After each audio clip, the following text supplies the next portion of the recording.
শুভ সকাল বন্ধুরা, তোমরা কেমন আছো? আশা করি সবাই ভালো আছো। তো আমি এখন সকালবেলায় এই যে বেগুন ভাজবো। বেগুনের মধ্যে একটু লবণ দিয়ে দিচ্ছি, সামান্য হলুদ দিয়েছি শুকনো লঙ্কার গুঁড়ো, একটু টেস্ট লাগে। আর 5 মিনিট রাখবেন বন্ধুরা, মেখে রেখে তারপর দেখবেন এত লাগবে ভাজার পরে, বিশ্বাস করতে পারবেন না, আপনারা করে খাবেন।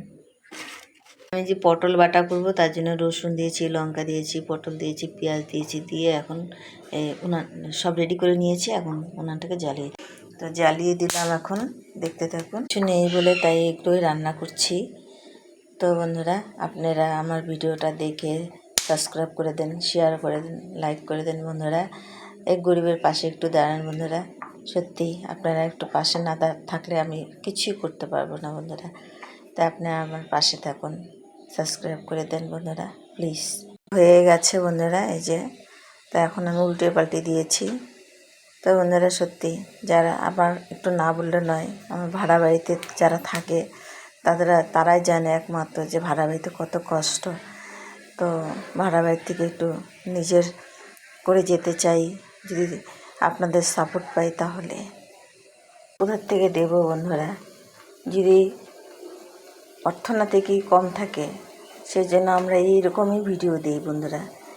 এইভাবে যদি আপনারা পাশে থাকেন, অবশ্যই হবে একদিন ভালো ভালো ভালো ভিডিও আপনাদেরকে উপহার দেব, দেখতে থাকবেন। এই যে পুরানো এখন বেটে নেব। আমি বেগুনগুলো এখন দিয়ে দিচ্ছি।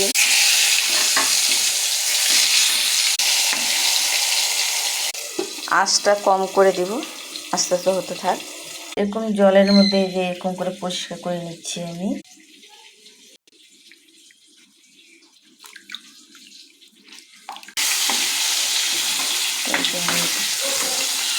ঢাকনা সরিয়ে যে উল্টে দিচ্ছি। এরকম একটু লাল লাল ভাজা হয়, তো দেখতেও ভালো লাগে, খেতেও ভালো লাগে। আমি এখানে লবণ দিয়ে নিচ্ছি একবারে।